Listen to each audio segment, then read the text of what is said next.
Mi hermana recibió 100.000 para estudiar en el extranjero. Yo recibí silencio. Años después, terminé siendo su empleador sin que ella lo supiera.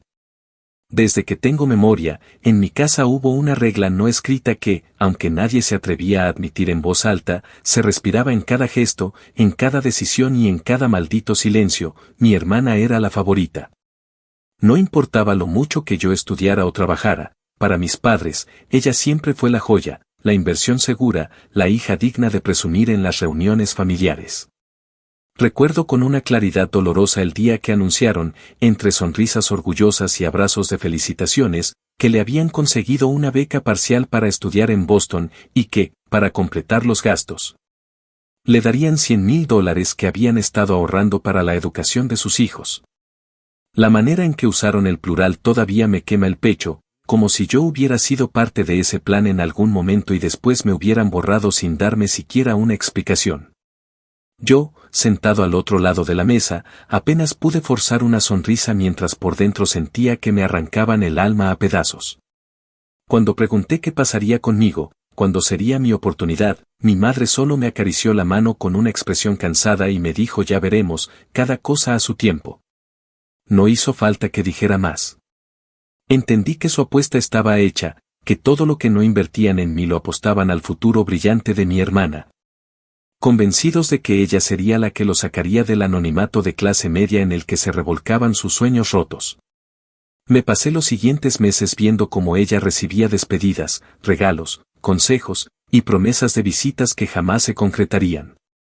Mientras tanto, yo aprendía a tragarme la rabia y a construir, a solas, la certeza de que si algún día llegaba lejos, no sería gracias a ellos, sino a pesar de ellos.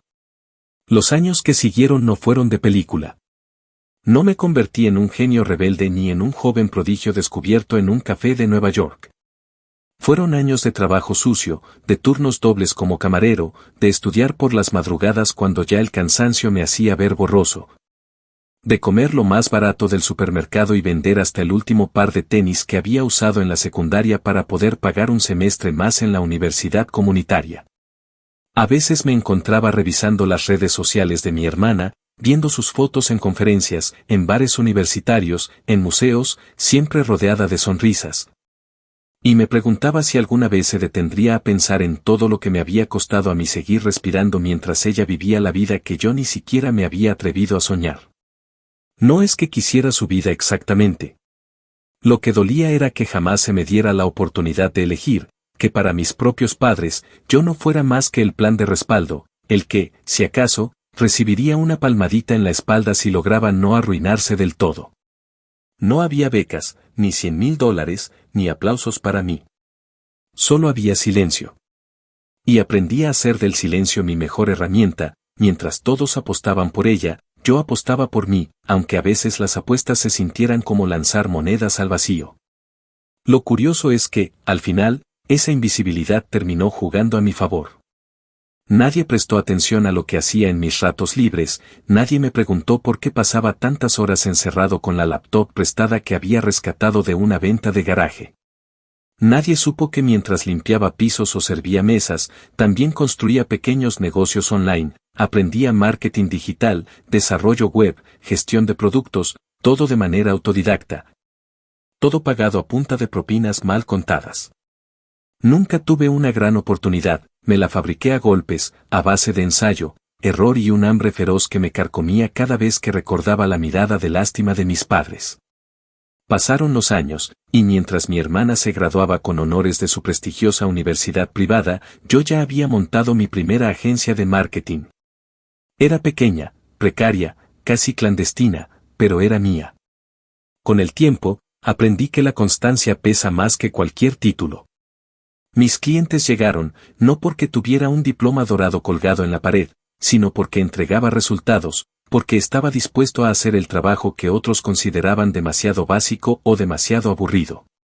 Me movía en el anonimato, lejos de las pompas universitarias, pero cada contrato que cerraba era, en mi mente, una bofetada directa a esa injusticia que había soportado en silencio durante tanto tiempo.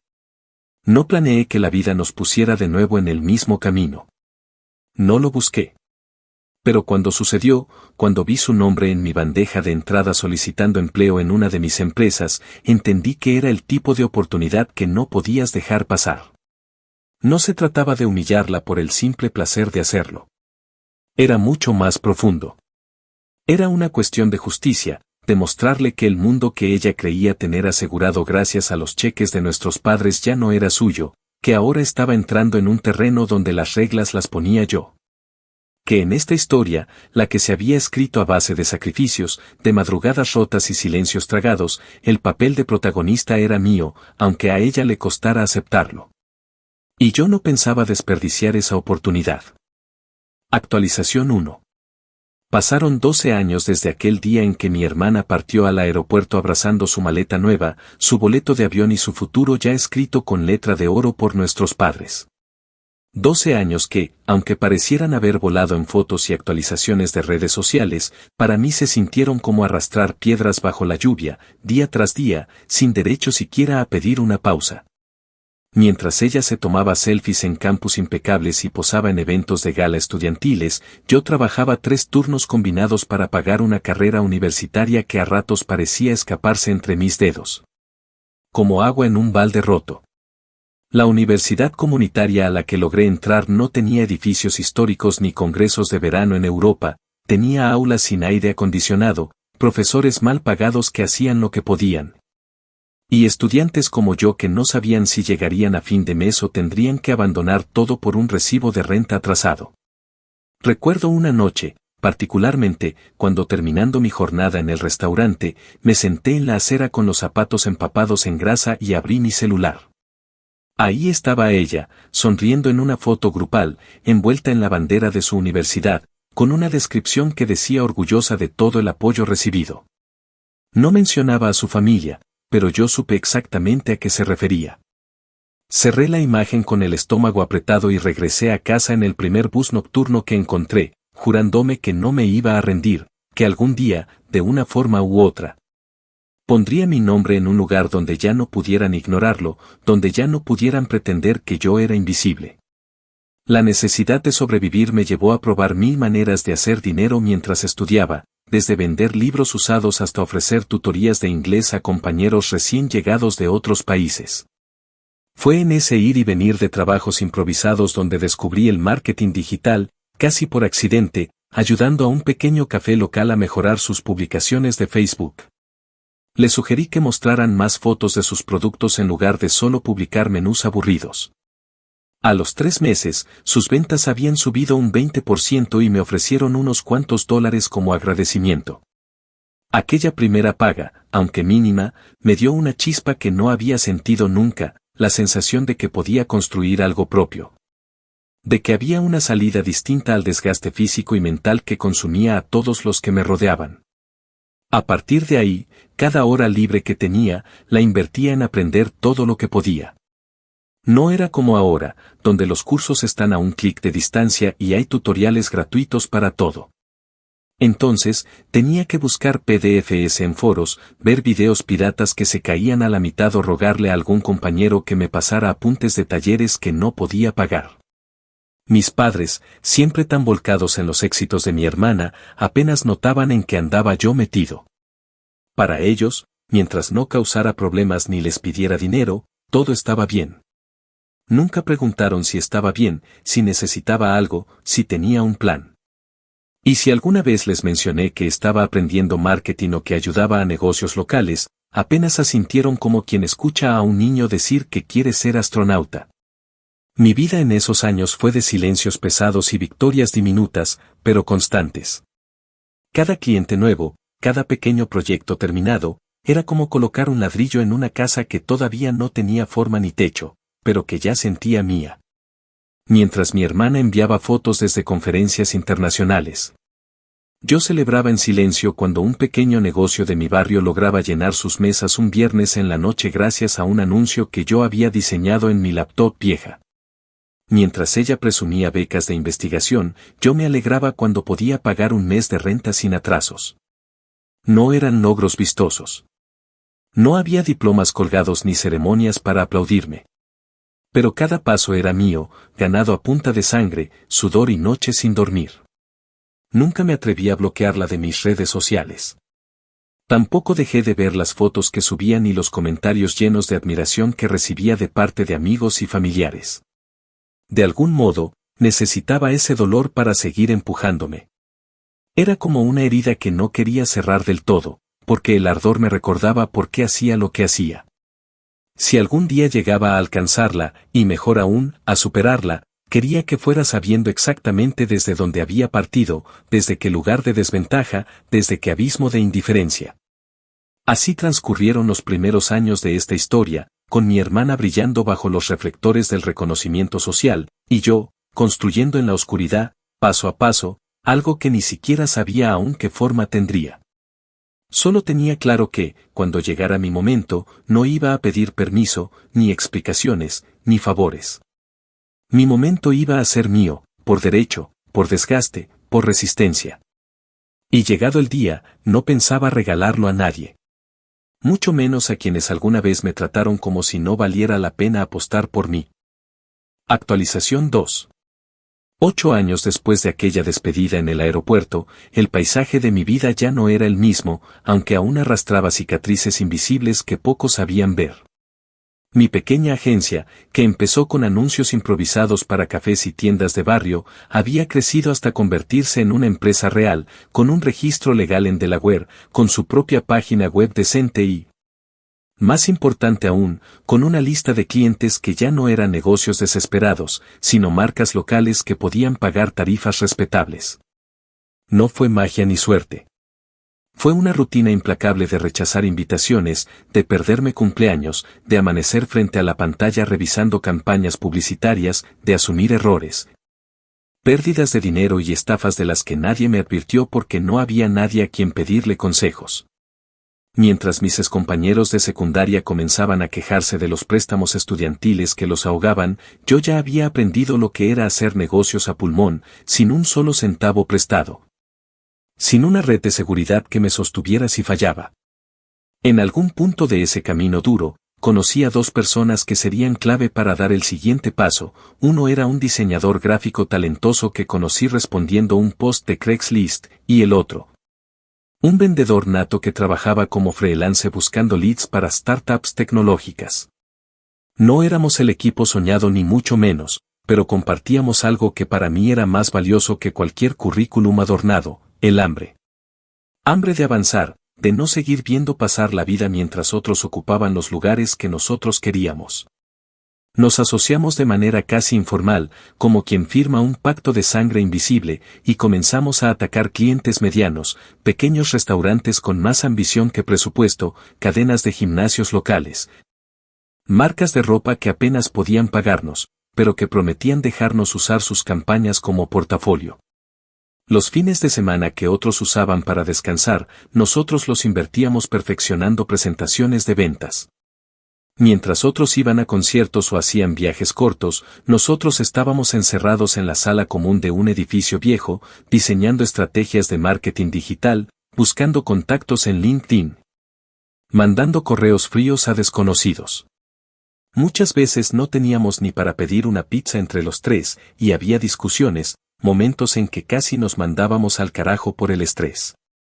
Pero cada vez que uno flaqueaba, los otros 2 lo levantaban a gritos o a carcajadas, dependiendo del día.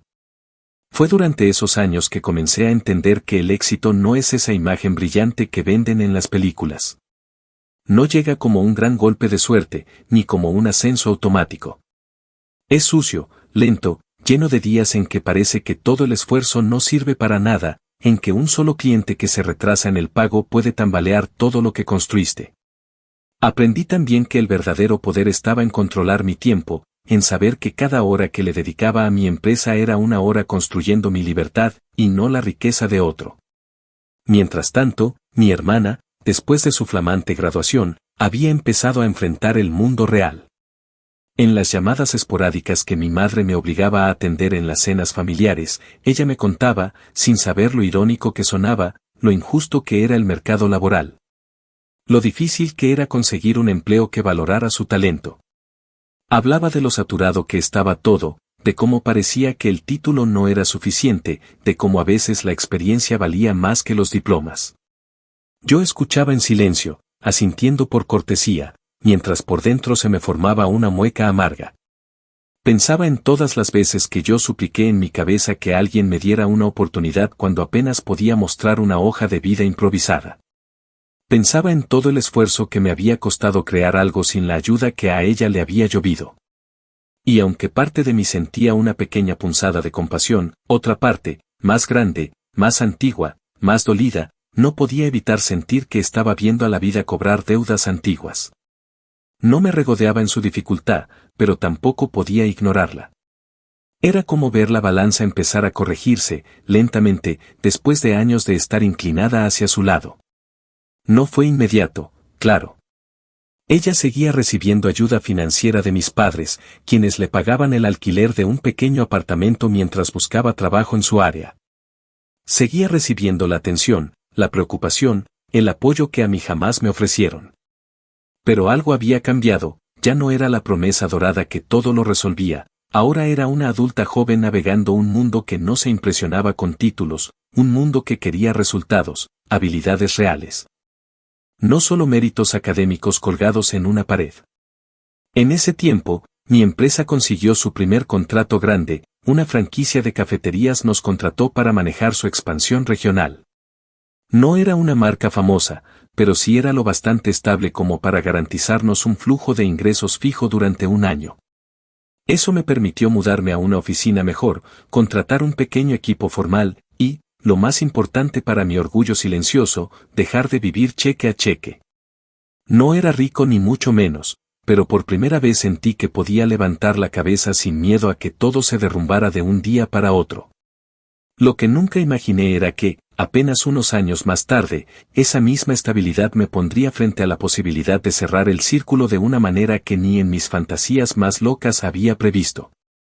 Porque justo cuando mi empresa estaba en busca de expandir su equipo de marketing estratégico y estábamos recibiendo solicitudes de empleo por decenas, un nombre conocido apareció en una de las aplicaciones.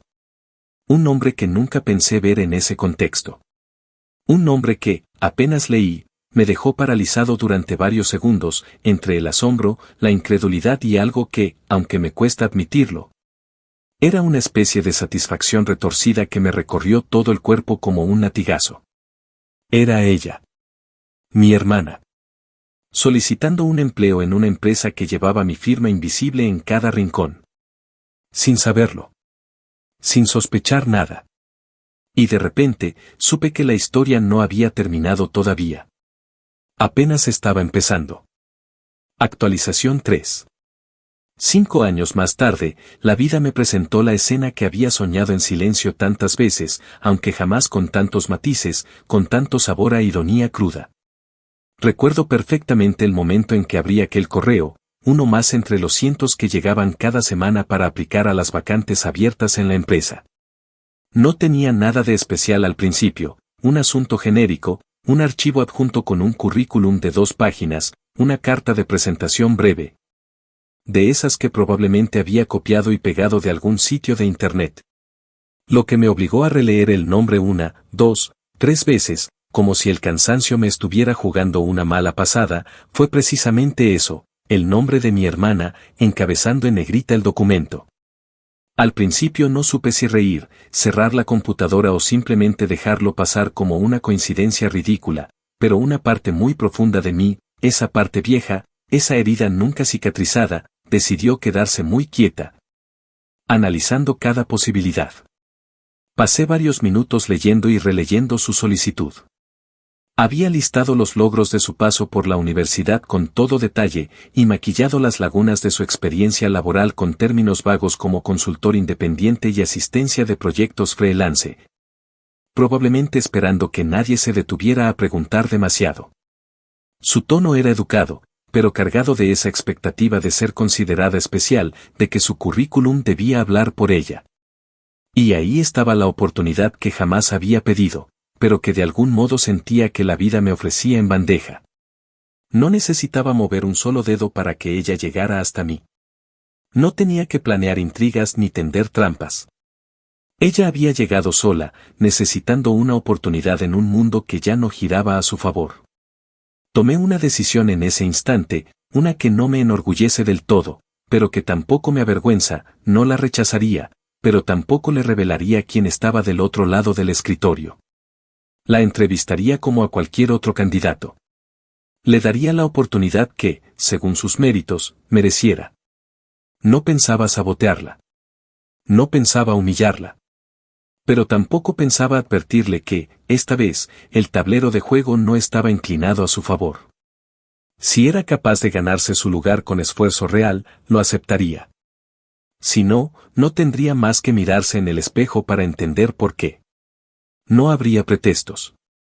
No habría favoritismos. Por primera vez en su vida, estaría sola frente a sus propios actos. Creé un correo alterno de reclutamiento, uno genérico, como cualquier otro. Le respondí agradeciéndole su postulación, citándola para una entrevista por videollamada. Elegí yo mismo las preguntas, las revisé palabra por palabra, asegurándome de que no fueran ni más fáciles ni más difíciles que las que hacíamos habitualmente.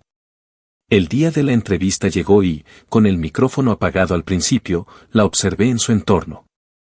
Llevaba un blazer azul marino, probablemente el mejor que tenía, y se notaba que había practicado sus respuestas frente al espejo.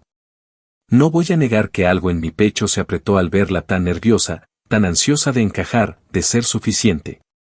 Recordé a la niña que alguna vez corrió por los pasillos de casa con mochilas de colores chillones, convencida de que el mundo entero la esperaba con los brazos abiertos. La vida le había quitado ese brillo inocente de los ojos, pero aún quedaban rastros, pequeñas luces que ahora parpadeaban con esfuerzo. Durante la entrevista se esforzó en sonar segura, en hablar de su experiencia liderando pequeños proyectos estudiantiles, de su habilidad para coordinar equipos, de su compromiso con los plazos de entrega. Había respuestas que sonaban vacías, otras en las que se notaba que tenía verdadero interés. No era brillante, pero tampoco era inútil.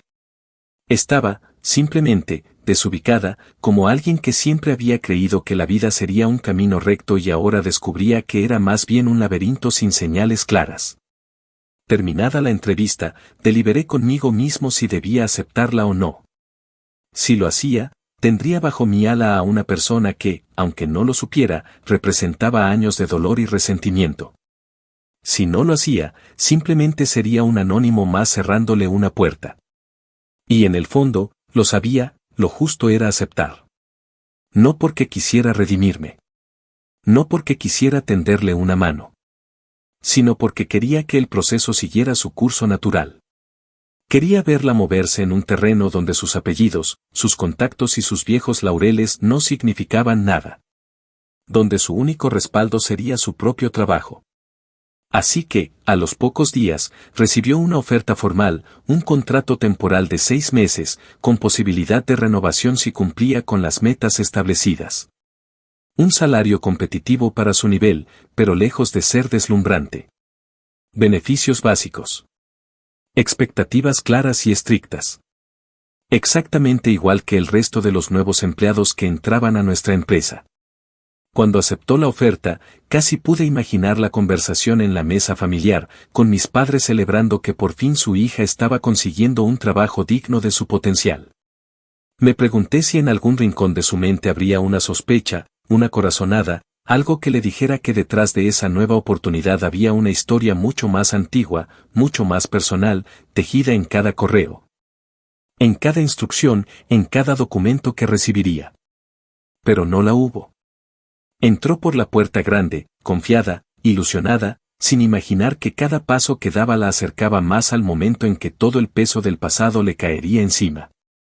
Y yo, mientras tanto, me limité a observar desde las sombras, silencioso, paciente, sabiendo que en esta partida, por primera vez en nuestras vidas, las reglas las había escrito yo. Actualización 4. 3 años después de aquel primer correo donde mi hermana aceptó trabajar para nuestra empresa sin saber quién estaba detrás de la firma, todo había evolucionado de formas que ni siquiera yo habría podido anticipar. En ese tiempo, ella no solo se había adaptado al ambiente laboral, sino que, para sorpresa de muchos, había logrado destacarse en varias áreas. A pesar de que su inicio fue torpe y de que muchos de sus primeros reportes parecían más bien ejercicios de colegio que estrategias de negocios. Había desarrollado una capacidad real para gestionar pequeños equipos y organizar proyectos bajo presión. No era brillante, no era la estrella que nuestros padres habían imaginado mientras ahorraban cada dólar para su futuro, pero era competente, disciplinada y, sobre todo, desesperada por demostrar su valor. Esa desesperación, aunque empañada por una arrogancia que a veces se le escapaba sin querer, la hacía trabajar más duro que muchos otros empleados que, en teoría, tenían más experiencia o habilidades. Durante esos 3 años, jamás se dio cuenta de mi presencia. Yo me movía como una sombra en la estructura de la empresa, manejaba las decisiones grandes a través de un equipo de dirección bien estructurado, delegaba las comunicaciones cotidianas en gerentes intermedios. Y solo aparecía en reuniones estratégicas donde su participación era innecesaria. Ella sabía que había un fundador detrás de todo, un CEO que rara vez aparecía en eventos públicos, pero como muchos empleados nuevos. Pensaba que era uno de esos empresarios invisibles que prefieren mantenerse en segundo plano mientras los demás hacen el trabajo operativo. En los pasillos, en las conversaciones de pasillo y en las juntas internas, yo era un fantasma con nombre y rostro, pero sin rostro conocido para ella. Recuerdo con exactitud la primera vez que la vi en persona dentro de las oficinas. Había pasado más de un año desde su contratación y yo había acudido, de manera discreta, a una capacitación interna sobre nuevas estrategias de marketing digital. No llevaba traje ni insignias. Vestía unos jeans, un suéter sencillo y gafas de lectura. Me senté al fondo, tomando notas falsas en una libreta solo para justificar mi presencia. La vi entrar apresurada, cargando una carpeta llena de papeles y un café en la otra mano, con el ceño fruncido como si la sola existencia del tráfico matutino fuera una ofensa personal contra ella. Se sentó 2 filas más adelante, sin reparar en mí, y durante toda la capacitación estuvo participando, haciendo preguntas inteligentes, tomando apuntes con una concentración que antes jamás le había visto. Fue extraño ver a la misma persona que alguna vez representó todo lo que yo no era, el favoritismo, el apoyo económico, las oportunidades fáciles, batallando con las mismas reglas que el resto del mundo. Ya no era la niña brillante de las fiestas familiares, ni la promesa segura de éxito que mis padres mostraban como un trofeo ante sus amistades. Era una joven profesional común y corriente, peleando por mantenerse a flote en un mercado laboral brutalmente competitivo. Y aunque parte de mí seguía cargando ese resentimiento profundo, otra parte, más madura y más fría, entendía que la verdadera venganza no estaba en humillarla o destruirla, sino en dejar que la realidad hiciera su trabajo. Porque la vida, a diferencia de nuestros padres, no tenía favoritos. Sin embargo, no podía negar que, en el fondo, ansiaba un cierre, un momento de confrontación donde pudiera dejar claro todo lo que había pasado, todo lo que había soportado. Todo lo que había construido mientras ella vivía una vida pagada con dinero que debió ser compartido. No quería simplemente que siguiera trabajando bajo mis órdenes sin saberlo. Quería que lo supiera.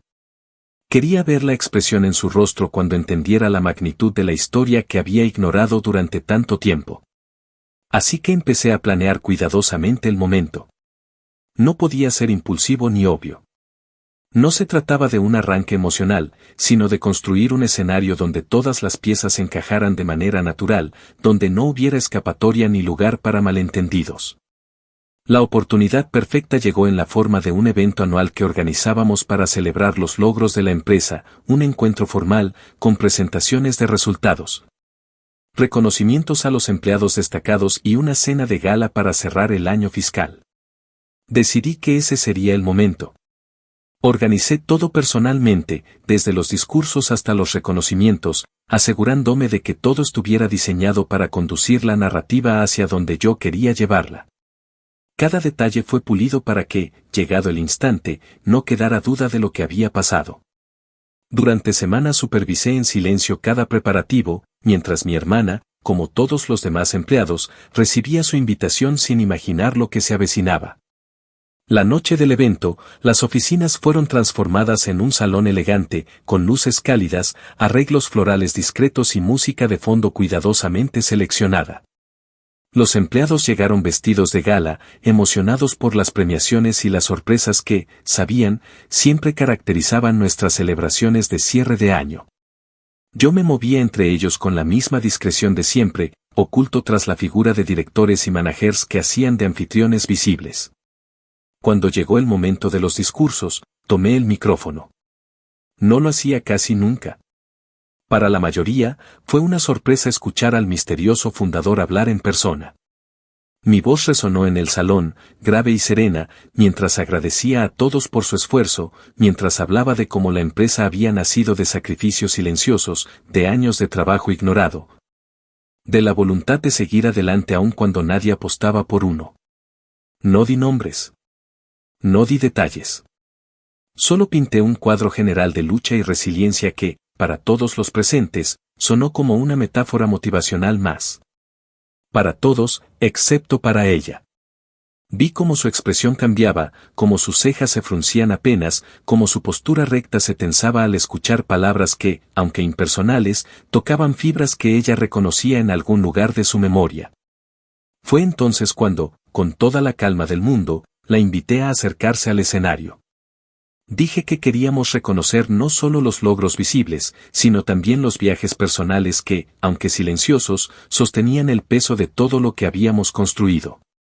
Dije su nombre completo, pronunciándolo despacio, como quien invoca una verdad largamente escondida. Ella caminó hacia el frente con una sonrisa nerviosa, sin saber exactamente qué esperar. El salón entero aplaudía, ajeno a la verdadera historia que se cocinaba entre esas cuatro paredes.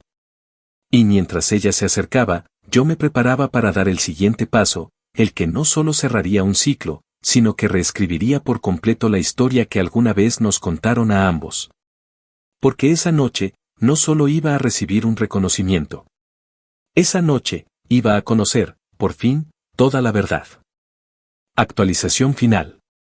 Unos minutos más tarde, cuando ella finalmente estuvo de pie a mi lado, sosteniendo con torpeza el diploma de reconocimiento que habíamos preparado para la ocasión, supe que había llegado el momento.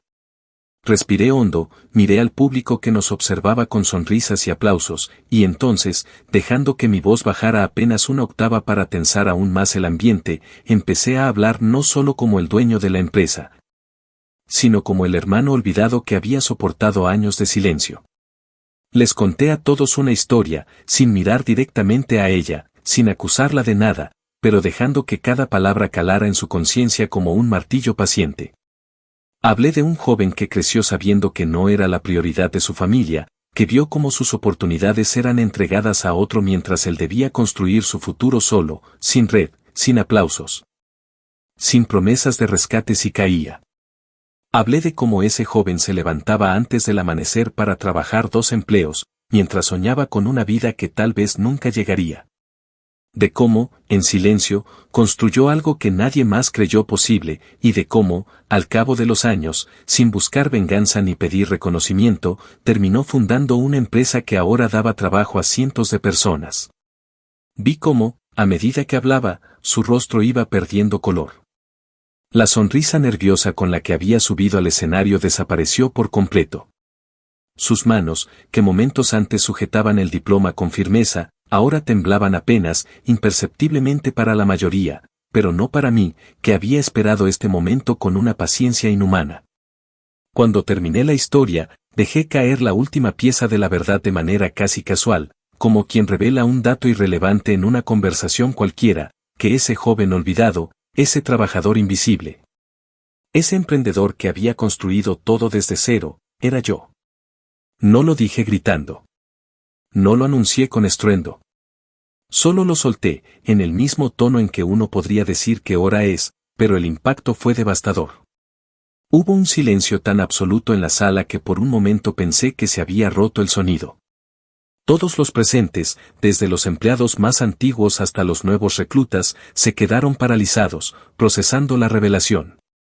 Y ella, mi hermana, que aún sostenía el diploma como si fuera un salvavidas en medio de un naufragio, me miró como si viera a un fantasma. No dijo nada. No podía. La entendí perfectamente, porque en su lugar, tampoco habría sabido qué decir. Todo lo que creía saber sobre su vida, sobre su éxito, sobre su propio esfuerzo, acababa de resquebrajarse en 1000 pedazos frente a sus ojos. Me limité a sonreír de manera cortés, como si acabara de terminar una anécdota agradable, y luego tomé el micrófono por última vez para dar las instrucciones de la cena. Todo siguió su curso habitual, la música volvió a sonar, los camareros comenzaron a pasar entre las mesas sirviendo copas de vino, y el evento retomó su normalidad superficial. Pero ella no se movió. Permaneció allí, de pie junto al escenario, como si sus pies se hubieran enraizado al suelo. Finalmente, tras unos minutos eternos, bajó la cabeza, bajó del escenario y desapareció entre la multitud, rumbo al baño o quizá al exterior para tomar aire, no lo sé, ni me importó averiguarlo. Esa noche no hubo confrontaciones, ni lágrimas dramáticas, ni acusaciones. No hubo abrazos de reconciliación ni pedidos de perdón. Hubo, simplemente, un entendimiento silencioso, una aceptación brutal de los hechos. Y para mí, fue más que suficiente. No necesitaba que pidiera disculpas, ni que admitiera todo lo que yo ya sabía. Lo importante era que, finalmente, las piezas habían caído en su lugar. Que ella supiera, sin posibilidad de dudas, que mientras ella disfrutaba de cada beneficio, de cada oportunidad pagada con sacrificios que nunca fueron míos, yo había estado cavando, construyendo. Sembrando mi propia venganza con la paciencia de quien sabe que el tiempo, tarde o temprano, pone a cada quien en su sitio. Después de esa noche, las cosas cambiaron de manera sutil pero definitiva. Mi hermana continuó trabajando en la empresa por un tiempo, pero ya no era la misma. Sus correos eran más formales, sus interacciones más medidas, su entusiasmo menos evidente. Podía sentir su incomodidad a kilómetros de distancia. Sabía que cada vez que entraba a una reunión, cada vez que veía una decisión tomada, recordaba que estaba trabajando bajo las reglas de alguien a quien alguna vez, aunque de manera inconsciente, había dejado atrás. No tardó mucho en presentar su renuncia. Fue una carta breve, educada, carente de emoción. Argumentó que había encontrado una nueva oportunidad más alineada con sus intereses profesionales. No hizo falta ser un genio para entender que simplemente ya no podía soportar estar en un lugar donde cada logro, cada tarea cumplida, cada salario pagado, era un recordatorio vivo de todo lo que había ignorado. Despreciado y perdido. La dejé ir sin oponer resistencia. No la detuve, no le ofrecí mejoras, no le escribí una nota personal. Firmé su salida con la misma neutralidad con que firmaba la de cualquier otro empleado que decidía buscar nuevos horizontes. Y cuando la vi salir por última vez de las oficinas, con sus cosas en una caja y la cabeza ligeramente agachada, supe que, de alguna manera, había cerrado el círculo. No sé qué fue de ella después. Supongo que encontró algún otro trabajo, en alguna otra ciudad, donde nadie conociera la historia que nosotros compartíamos. Quizá incluso logró construir una carrera digna, tal vez aprendió, tal vez no. Eso ya no era asunto mío. Yo tenía mi empresa, mi vida, mis logros. Todo construido a partir de las ruinas de aquel abandono temprano que, en lugar de destruirme, me había vuelto inquebrantable. Y cada vez que alguien me preguntaba por qué había decidido fundar mi propia empresa en vez de trabajar para alguien más, solo sonreía y respondía que, a veces, el silencio enseña más que cualquier palabra. Porque en mi caso, el silencio me enseñó a nunca depender de nadie. A construir mis propios cimientos. Y, sobre todo, a saber esperar. Porque la mejor venganza, la más dulce y silenciosa, no es destruir al otro. Es demostrar que, pese a todo, no pudieron detenerte. Y que cuando el momento llega, no tienes que gritar tu victoria, basta con existir para que la derrota del otro sea evidente.